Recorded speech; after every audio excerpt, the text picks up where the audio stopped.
పాలమూరు పరిస్థితి ఎట్లా ఉంటుండే, ఇలా పాలమూరు పరిస్థితి ఎట్లా ఉంది, 10 ఏళ్ల కాలంలో ఎట్లా ఉంది, ఈ 2 ఏళ్ల కాలంలో ఎట్లా ఉంది. ఈ 2 ఏళ్ల కాలంలో స్తబ్దతగా ఉంది రాష్ట్రం మొత్తం. ఇవాళటి వరకు ఏ వర్గ ప్రజలు కూడా సంతోషంగా లేరు.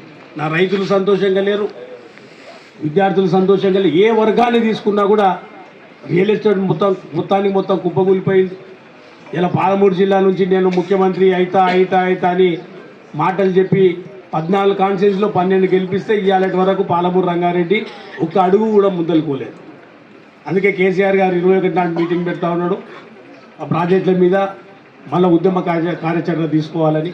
ఒక్కసారి మళ్ళీ మనం 2014 కంటే ముందు ఉన్న ఒక ఉద్యమ స్ఫూర్తిని మనం తెచ్చుకోవాలి. అప్పుడే మనం పార్టీ మళ్ళీ బలంగా తయారవుతుంది.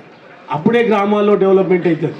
10 ఏళ్ళు మనం ప్రజలకు ఏం చేయాలన్న ఆలోచనతో మేము పరిగెత్తినాం తప్ప రాజకీయంగా నిజంగానే 4 ఓట్లు ఎట్లా రావాలన్న ఆలోచన చేయలే. దగ్గరకు వచ్చే నోటిఫికేషన్ వచ్చే వరకు కూడా నోటిఫికేషన్ వచ్చే వరకు కూడా టెంకాయలు కొట్టుకుంటూ ఆ రోడ్డు ఈ రోడ్డు ఈ వరకు ఆ వరకు ఈ బ్రిడ్జ్ అనుకుంటూనే తిరిగినాం తప్ప ఒక 3 నెలల ముందు పార్టీ ఏంది, గ్రామం ఏంది, కార్యకర్తలు ఏంది, ఆ రివ్యూలు మేము ఎన్నడూ చేయలేకపోయినాం. దాని దెబ్బ మాకు పడ్డది. ఇలా ప్రభుత్వం లేకపోతే, ఎమ్మెల్యేలు లేకపోతే, మన మంత్రులు లేకపోతే ఎంత పర్సెంటేజ్ మనకు తేడా కనిపిస్తుందో మీ అందరికీ అర్థమైంది. ఇలా నిజంగానే మన గవర్నమెంట్ ఉండింటే, సీనియర్ మంత్రిగా ఉండింటే, నేను ఎమ్మెల్యేగా ఉండింటే, ఇలా ఇంకా సర్పంచ్లు ఆటోమేటిక్గా ప్రభుత్వం ఉన్నప్పుడు ఆటోమేటిక్గా కొంత పర్సెంటేజ్ ఉంటుంది, ఆటోమేటిక్గా వచ్చేస్తాయి. ఇలా 40 వచ్చిన వాళ్ళం నిజంగా 80-90 పోయేటోళ్ళం మనం. అందుకే ఎమ్మెల్యే ఎలక్షన్లో కూడా ఇంత జిడ్డు మీద పనిచేయాలో మనం గంత జిడ్డు మీద పనిచేయాలి.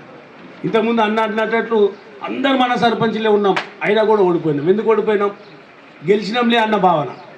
నేను మొన్న కూడా సర్పంచ్ ఎలక్షన్లో చాలామందికి చెప్పినాం, చాలామంది ఉంటారు, గెలిచే వాతావరణం ఉంటుంది. గెలిచినాము అన్నది మన మైండ్లోకి రావద్దు. ఆ గెలిచినాం అన్న మైండ్కి వచ్చే ఇవాళ మన ప్రభుత్వాన్ని పోగొట్టుకున్నాం. గెలవాలి అనేదే ఉండాలి. లాస్ట్ 1 గంట వరకు, ఇవాళ నేను 1 గంట వరకు ఊర్లోనే ఉండొచ్చు.